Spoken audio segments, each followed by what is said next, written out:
去战的，不曾退后。Yo, halo. Pada kesempatan kali ini, admin akan melanjutkan film Soulan yang sudah kita bahas di episode kemarin. Yang dimana pada episode sebelumnya, Tangsan yang akan melanjutkan perjalanannya diharuskan pergi tanpa menaiki kapalnya. Yang disebabkan kapal Tangsan sedang trouble oleh para hiu. Lantas bagaimanakah kelanjutan dari film ini? Tak usah berlama-lama, yuk kita simak filmnya. Film pun diawali dengan memperlihatkan Tangsan yang dikelilingi oleh para hiu yang membuat suasana di saat itu amat sangat menegangkan.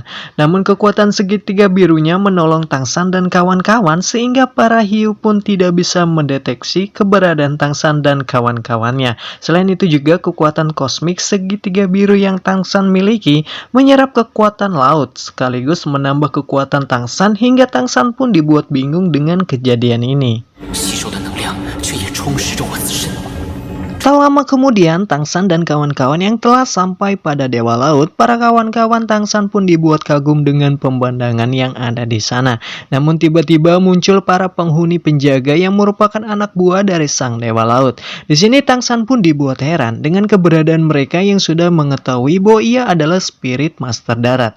Nah, ternyata Tangsan pun mulai menyadari bahwa para penunggu tersebut merupakan master kuning yang levelnya paling rendah, namun mempunyai kekuatan yang cukup besar dalam membaca aura kekuatan. Para master kuning yang tidak menyenangi keberadaan Tangsan, ia pun meminta kepada Tangsan untuk segera meninggalkan tempat ini. Tangsan yang menanyakan apakah alasan mengusir setiap orang yang ingin ke pulau ini, master kuning pun menjawab bahwa seseorang yang ingin ke sini pasti tidak akan selamat dari ujian Dewa Laut, karena sudah banyak korban yang gagal pada tahap ujian dan akhirnya berujung dengan kematian. Namun hal itu tidak mematahkan semangat Tangsan dan kawan-kawan untuk mengikuti ujian tersebut. Hingga pada akhirnya Master Kuning pun mengizinkan Tangsan untuk mengikuti ujian dewa.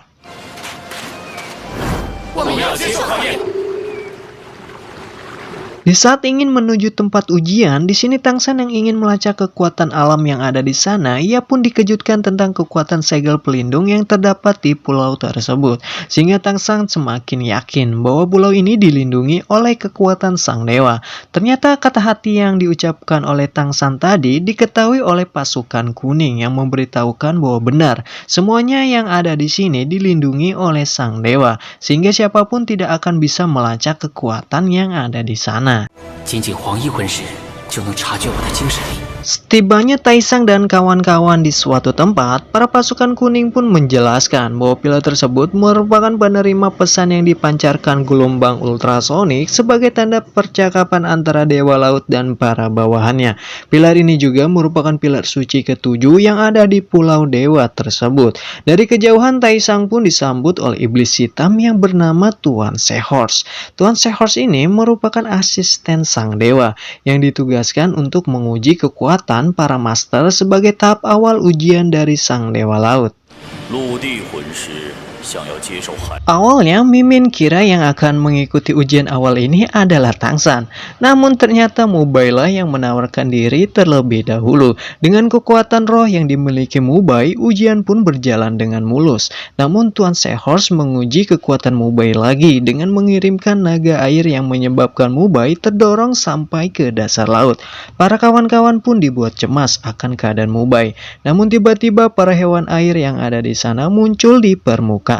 Tangsan yang melihat situasi dengan mata batinnya, ia pun mengetahui bahwa Mubai menepis kekuatan tersebut dengan kekuatan roh ketiga White Tiger yang menyebabkan Mubai selamat.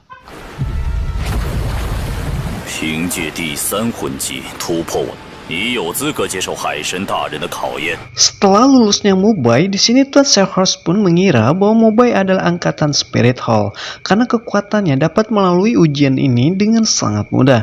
Karena yang kita ketahui, Spirit Hall merupakan angkatan yang menciptakan lulusan master-master hebat.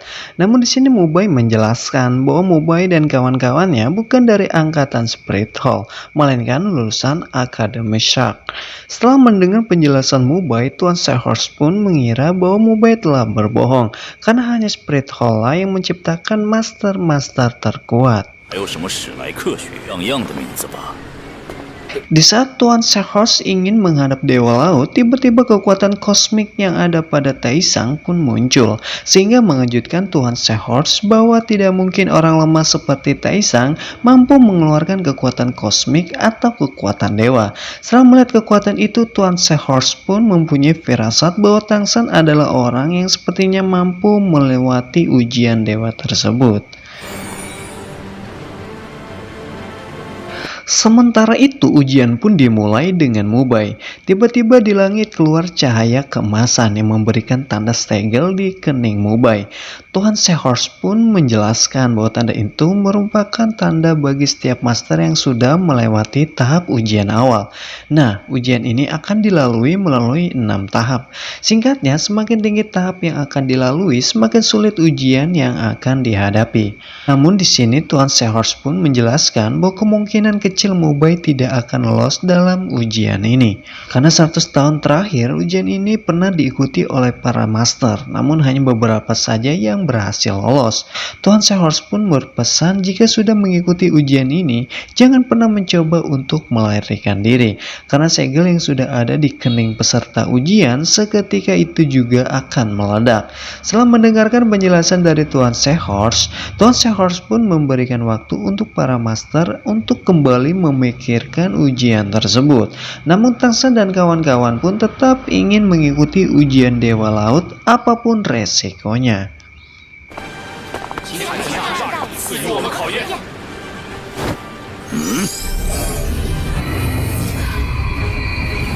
Film pun bersambung. Secara keseluruhan alur cerita episode 168 ini bikin Mimin penasaran. Sebenarnya kayak apa sih ujian yang akan dilalui oleh Mubai sampai-sampai para master pada gugur dalam ujian ini? Dan seperti apa gitu algojo-algojo yang ngejaga setiap tahap-tahap tingkatan dalam ujian dewa tersebut? Ya entahlah, yang penasaran kita akan bahas di video selanjutnya ya. Oke, Mimin undur pamit dan sampai jumpa di episode berikutnya.